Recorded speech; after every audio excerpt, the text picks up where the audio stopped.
Asimov or scientist Albert Einstein? Find out after the break.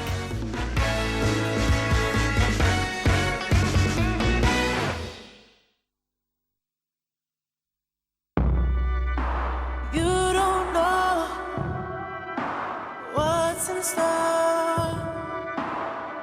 Open your head, take a glance. Don't be scared, I'm right here. You wanna be high. The power of Boss. The Scent. The new fragrance for men. If you're looking for a simple solution to help you lose weight, here's Slim Sip. Slim Sip's special formulation contains glucomannan, a high-quality natural fiber. It's scientifically proven and the only ingredient in its category approved by the European Food Safety Authority, both for weight loss and to help maintain healthy cholesterol levels. Its active ingredient gently expands to part-fill your stomach, giving you the feeling of fullness. Slim Sip is available at slimsip.co.uk and at selected retailers nationwide. Every minute I waste, I'm losing the taste of everything life has to give. I feel young, I feel free, gotta think about me. Discover things you'll love for you, your home and your family. Get free delivery 7 days a week and shop exciting brands with 25% off your first order. The best things in life are Freeman's. Colin saved money at Money Supermarket, and now he feels epic. Sexy, everything about you so sexy.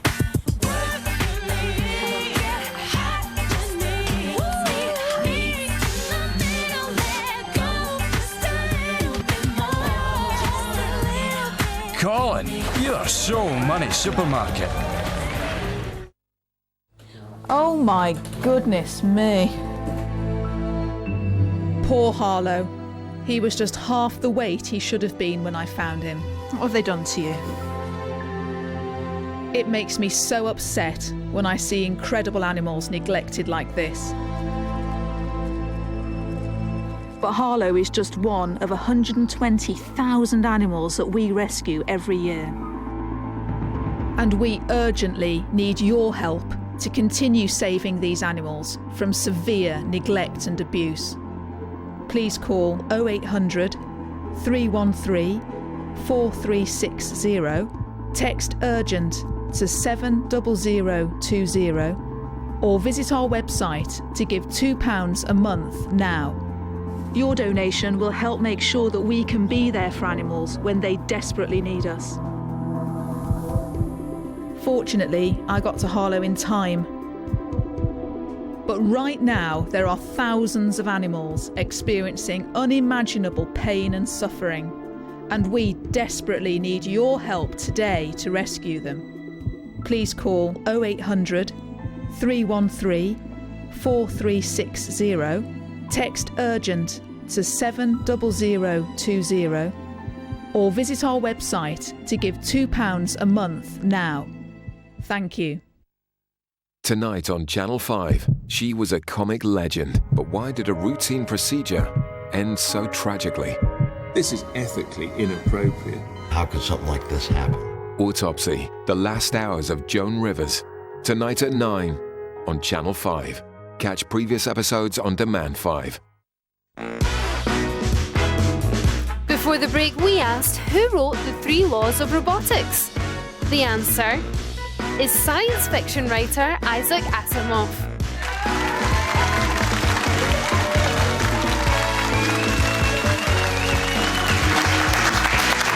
They appear in an Asimov short story from 1942. The 3 laws are: a robot may not injure a human being or allow one to be harmed. A robot must obey orders given by human beings, except when such orders would conflict with the first law. And a robot must protect its own existence as long as it doesn't conflict with the first or second laws. As anybody who follows Hawkwind would have told you, just like that. Should we move on? Welcome back. Last bit of this morning's show, where Dawn, Alexis, Anna, and your good selves are going to tell us whether you're worried at all that robots are going to come to our rescue or actually rob us of our jobs. 0207 173 5555 is the number you need, and while you're dialing, here's Storm with a few of your emails on our earlier phone. Well, who knows? There might be an answer for our first topic, which is, are junior doctors' contracts unfair? Because robots never get tired. Might not have the same care quality, mind you. Anyway, Andrew emails, quite a harrowing email. I'm an intensive care doctor and I work 85 hours last week. I left work 2 hours late on 2 shifts and still had to spend 20 hours revising for a postgraduate exam at home. Removing contractual safeguards would result in doctors working even more hours with little, if any, breaks during shifts and would, of course, impact on patient safety. It doesn't help anyone when doctors are too tired to remember their own names, let alone perform complicated drug dose calculations in emergency situations in the middle of the night. I certainly wouldn't want a doctor at the end of a 12-hour shift. It's hard going. No. However, Amy sent an email to say, I am a commie chef and I work 50 hours plus a week. I get paid £50,000 a year, which works out at less than minimum wage. Junior doctors need to get a grip. They don't have to be on their feet for 12 hours a day. They get breaks where chefs are lucky if they get 5 minutes for a cigarette. Difference is, though, of course, if you overboil the cabbage, you've overboiled a cabbage. You overcook an operation or you do some harm to people and you are going to kill someone. Yeah, the consequences are very different. We're all having to work more hours for less or even the same amount of money since the economic crash, and if they don't like it, then tell them to come and do a shift with me for the same money as me, and they'll be begging to go back to the 6 people. OK. On to, should gaming addicts be treated on the NHS? Gemma says, it's difficult to say if the NHS should have to cope with the issue of gaming addicts, but it's definitely an addiction. My ex-husband spent hours every night till the early hours on online games. Our marriage fell apart. Late nights meant not being able to get up for work, sleeping all day at the weekends, having no social life with real people, and moods when he wasn't winning. He always finds an excuse to go back to it. The gaming industry has a lot to answer for. Yes, I must admit that's where I ended up on that debate, thinking it would be nice to see a few quid come out of those profits to help people who suffer. Well, from Jeanette, she says, I'm 55 and I've been gaming since Pong came out in the 70s. Talking to the wrong guy. No idea. I have been addicted to immersive games, but never to the stage where I spent money on the monthly fees. I think someone is addicted when it begins to affect their home life. I don't think the NHS should pay for the addiction. Perhaps the gaming industry should, but it would slap another £5 on the game and the gamers will pay for it. But surely that's who should pay for it? Maybe, yeah. Okay. Anyway, on to, was a school right for throwing the book at the pair of snogging teenagers at school? In the library. That brilliant pun. A tweet from Nicola said, are you serious? Isn't it just part of growing up? I suspect a green-eyed teacher with no love life. I didn't say it. Due possibly to the incredibly long hours they have to work doing loads of administrative tasks that have been dumped on them by successive governments, but I digress. Thank you, Storm. So, do any of you worry that a robot might one day take your job? Should you worry? Workers have been fretting about the power of machines, frankly, since machines were first invented. Where are the Luddites now, though? Those who feared the technological advances of the Industrial Revolution? Driving back cabs, according to Boris Johnson, but again, I digress. Some artificial intelligence experts reckon the biggest revolution in human existence is just around the corner. They reckon robots could be doing as much as 80% of human work, not just the vacuuming and mowing, which they can do now, but taking over call centre jobs, nursing, accounting roles, even surgical roles in just 30 years or thereabouts. We've already got some driverless trains in the UK. Robots look after the elderly in Japan. They serve meals in China. Lots of countries use them to detect things like bombs. The scientists, you'd think scientists like Professor Stephen Hawking must be thrilled. Actually, the great man is anything but. He says AI spells the end of the human race. I don't think it actually spells it. The Cambridge physicist believes humans won't be able to compete with the robots of the future. But it's not all bad news. Many experts point out that historically, technology has actually created jobs.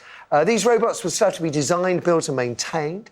You can also, it's fascinating, you can check what risk factor robots pose to your job or your partner's job online.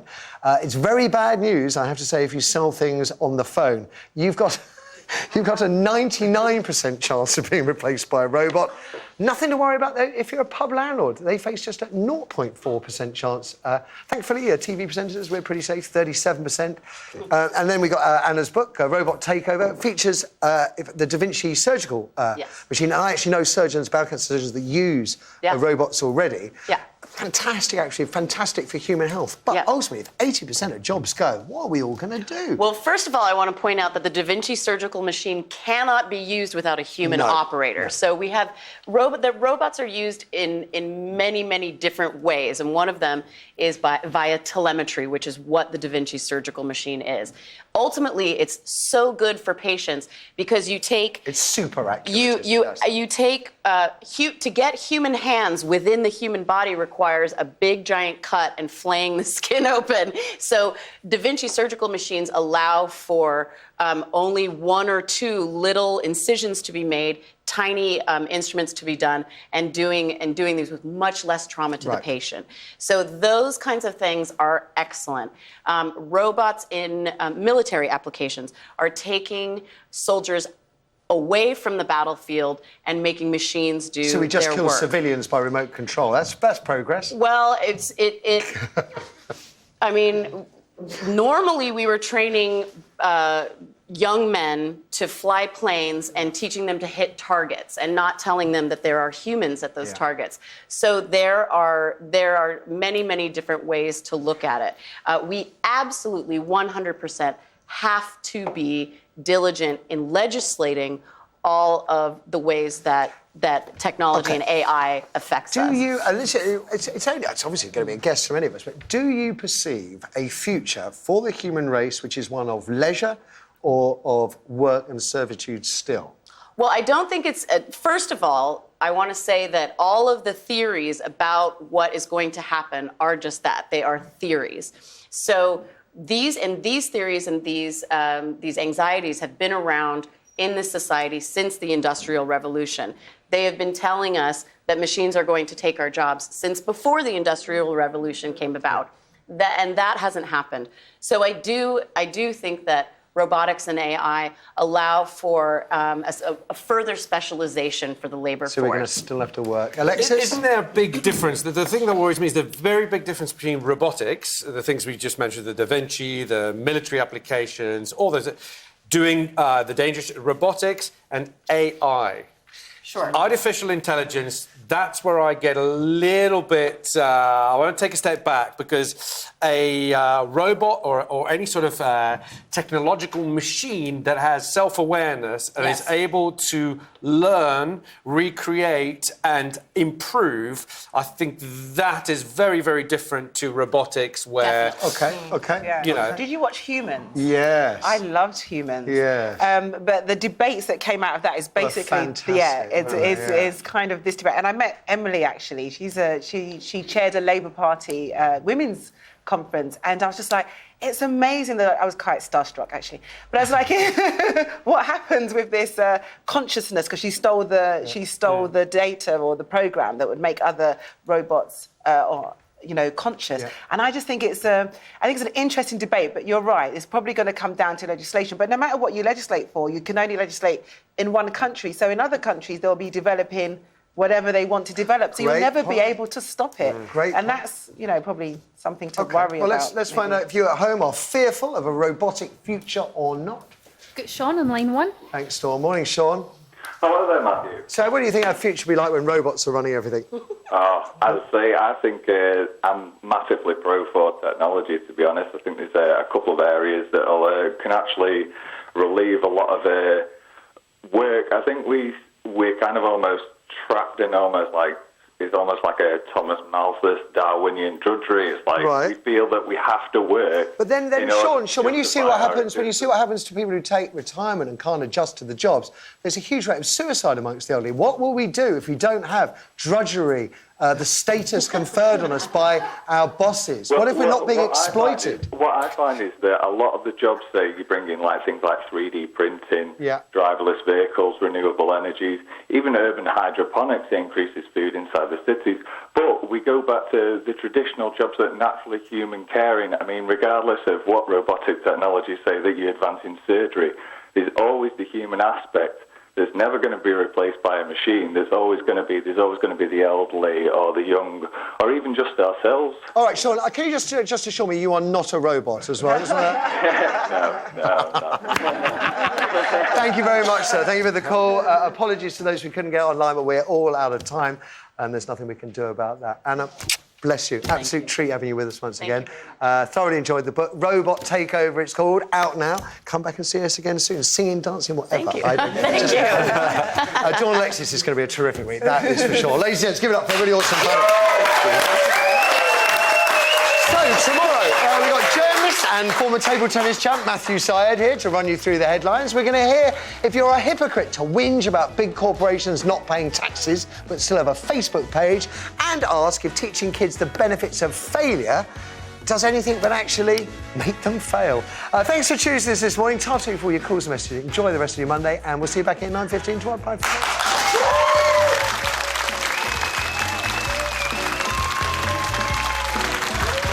Do you want to be part of the right stuff? Well, if you've got something to shout about, why not join our live studio audience? Call us now on 0207 173 5555. Get a seat and get on TV.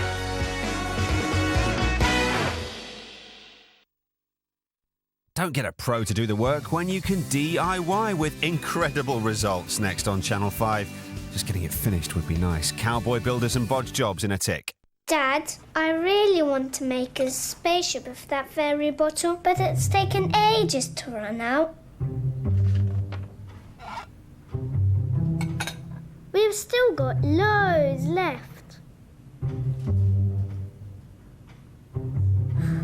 It's still not empty.